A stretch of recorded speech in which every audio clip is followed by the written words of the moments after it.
नमस्तेभ्यः। ओम नमस्तेभ्यः।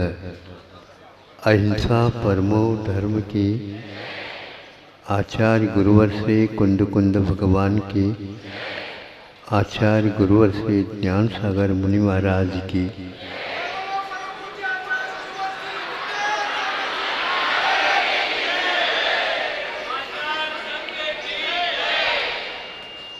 एक सप्ताह के बाद जनता मुख्य रूप से रविवार के दिन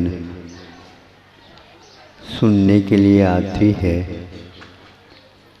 किंतु मूक माटी की योजना के सामने उसको भी मूक होकर के बैठ करके सुनना पड़ता है। इतनी प्यास लेकर के जनता आती है, सभा भवन में बैठने का ही सौभाग्य मिल जाए और वो भाग्य का अनुभव करती है जनता। अब यह ऐसा नियम जैसा हो गया है हमारे लिए, जब कभी भी योजनाएं मूक माटी के विषय को लेकर के हो जाती है तो हमारी वाणी भी मूक हो जाती है।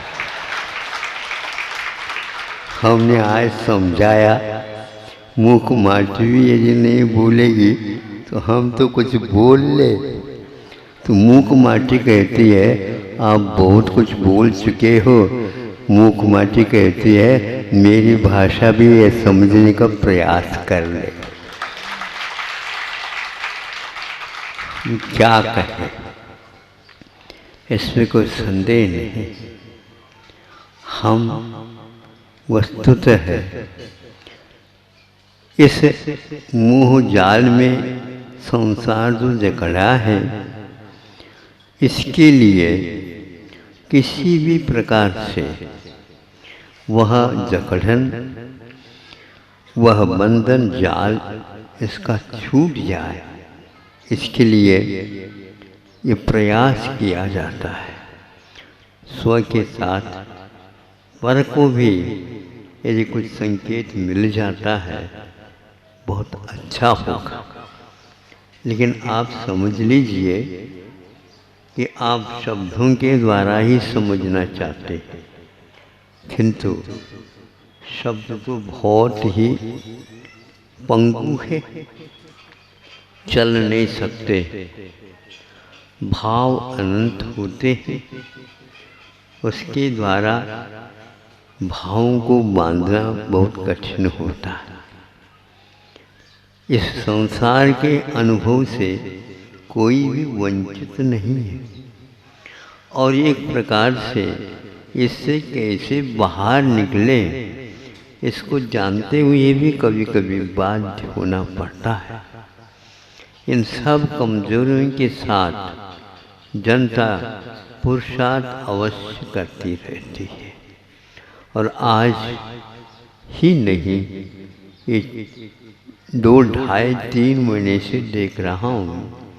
चाहे बिहार हो, बिहार में भी यही हाल है, और अन्यत्र कहीं चले जाए गर्मी के दिनों में वहाँ पर भी यही हाल है।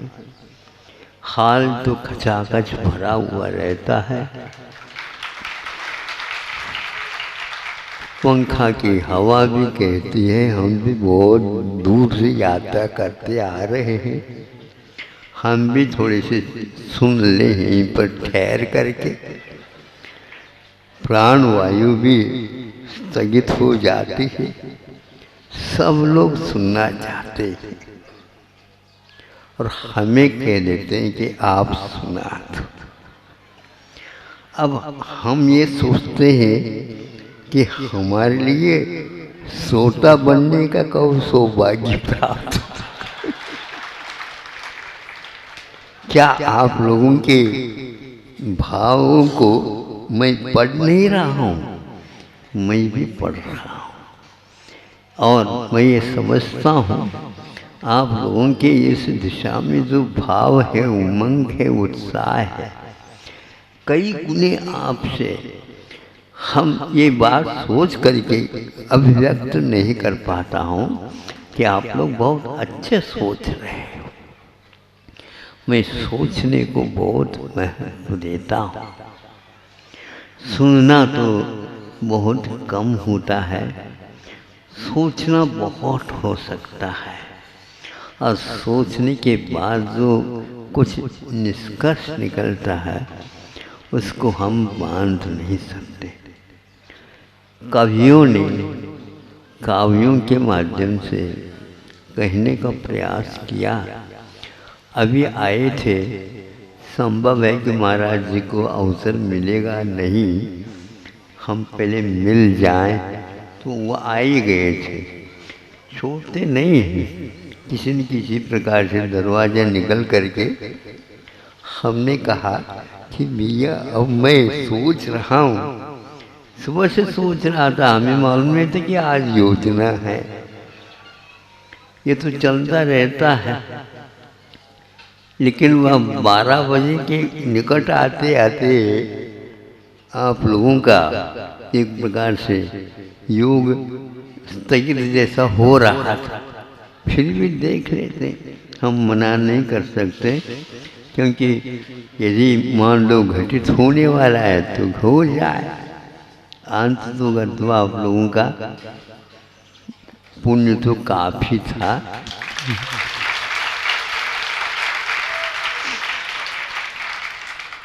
आप लोग इतने पुरुषार्थ करके मूक माटी के बारे में सोचा, समझा, लिखा, अभिव्यक्ति दे, भावों को अध्ययन किया।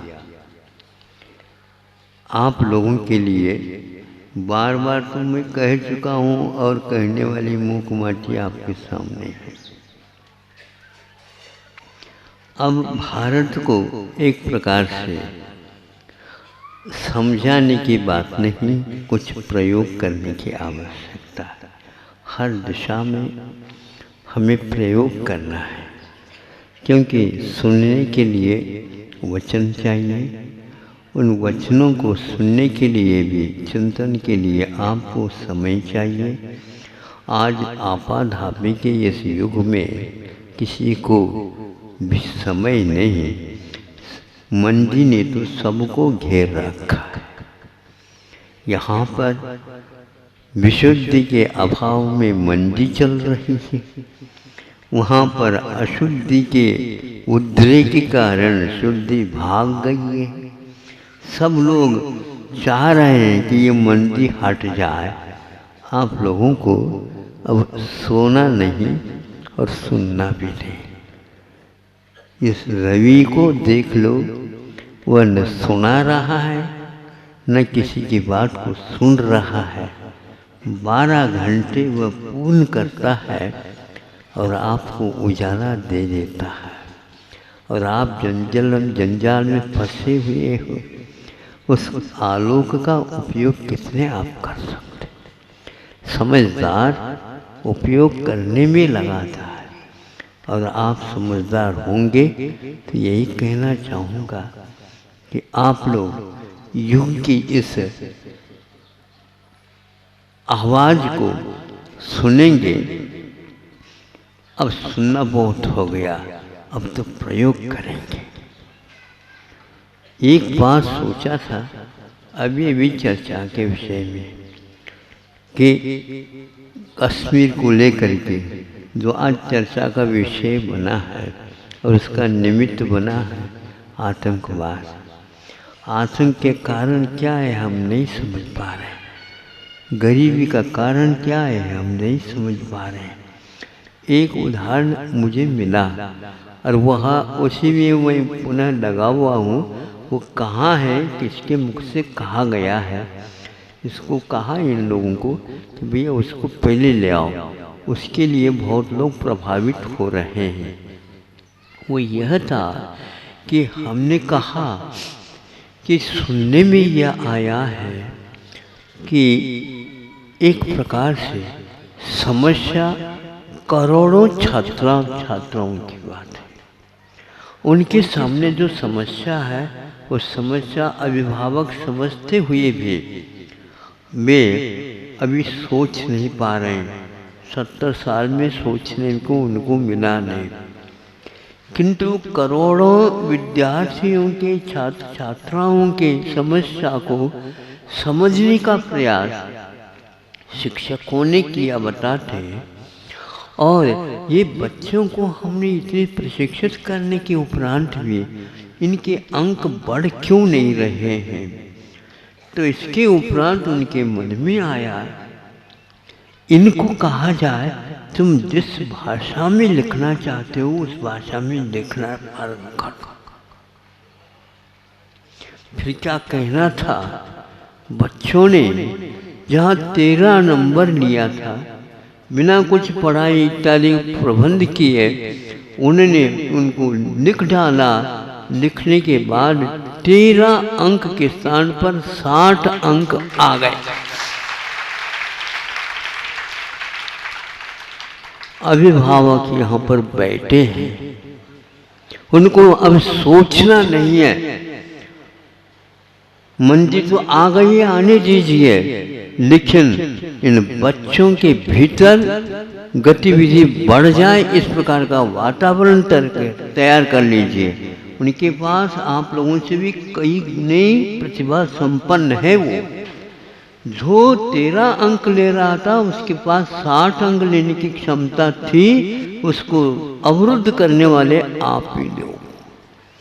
आप अन्यथा न ले, यदि आप इसमें थोड़ा भी विचार करेंगे अवश्य 1 करोड़ों छात्रों का जो उद्धार वो स्वयं कर लेंगे, आपको कोई आवश्यकता नहीं। अभिभावक इसमें भी बहुत कमजोर पड़ रहे हैं। विद्यार्थी को, बच्चों को जब तक इंग्लिश का अध्ययन नहीं कराएंगे, ये शाने नहीं होंगे, ये प्रतिभा संपन्न नहीं होंगे, ये आप लोगों की अविवेकता का मात्र प्रतिफल है। और इसको अन्य देशों ने भी सिद्ध किया, अभी भारत नहीं सिद्ध कर पाया इसको। ऐसे कई लेखक, चिंतक और उपदेशकों ने ये पाया है कि इस भूत को तो निकाल देना चाहिए। अभिभावक इसमें अभिभावक बहुत है, भावुक नहीं, अभिभावक। भाषा भारतीय बोले,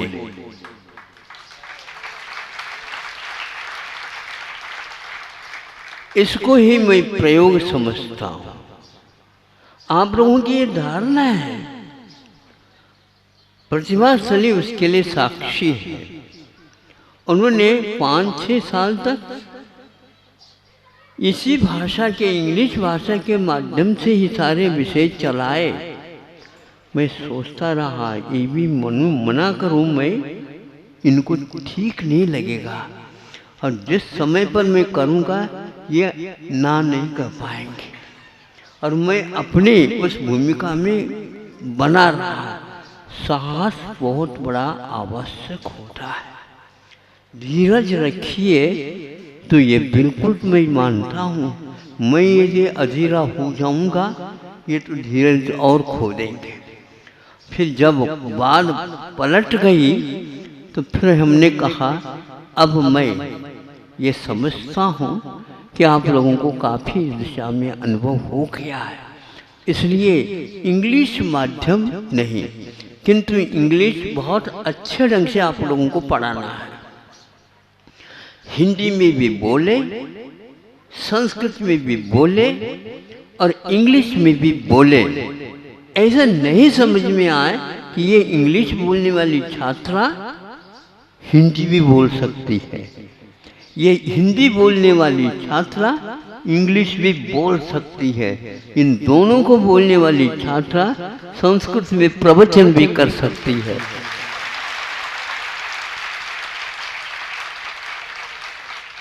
जब इन तीनों छात्राएं मिलकर के ये जो गूंगे बैठे हैं मुकमाठी की भांति, इनके लिए अब समझ में आ गया कि हो सकता है महाराज अभी हमें लग नहीं रहा है, क्योंकि विश्वास नहीं हो रहा है। ये युग को समझाना बहुत कठिन है। हमें युग को नहीं समझाना है, केवल छात्राओं को ही समझाना है। और उनको संकल्प दिलाया तो इसको हमें करके दिखाना है।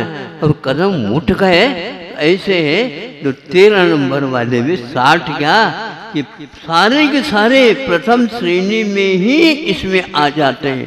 चाहे इंग्लिश में ले लो, चाहे हिंदी में ले लो, चाहे संस्कृत में ले लो, एक दो नंबर कम और 60% नंबर आ जाते हैं।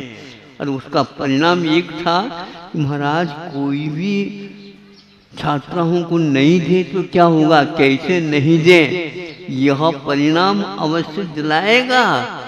इनको देना पड़ेगा और नमोस्तु करके देना पड़ेगा। महाराज दो लेना हो ले लो, लेकिन ले ही लो महाराज। ये हुआ 100 150 छात्राएं आए, इसके बाद संख्या आ जाती तो भैया अभी हमारे पास प्रबंधन बहुत कमजोर है, हम ज़्यादा नहीं ले सकते। और यही 5 शाखाओं में हिंदी के माध्यम से सारे के सारे खचाखच भरने को हो गया है। अब आगे और शाखाएं खुलना आवश्यक है कह रहे हैं आप लोग, अब ये सोचना है। इसलिए छात्र छात्राओं को आप ये कह दीजिए कि जो जिस भाषा में आप देखो और वो तैयार है, ये आपको प्रयोग करना है। और इस प्रयोग को करते समय आपको लगेगा कि हम क्या करने जा रहे हैं। आप विपरीत नहीं करने जा रहे हैं, आज तक जो किए हैं विपरीत, उसके पश्चाताप के लिए खड़े हो जाइए और उनके जीवन की ओर देख लीजिए। आप तो किनारे पर हैं, खड़े हैं आप किनारे पर, जाना है आप लोगों को, लेकिन युग को अभी बहुत चलना है, फिर बाद में जाना है। मैं ज़्यादा न कह करके आजकल मैं प्रयोग के ऊपर विशेष बल देता रहता हूँ।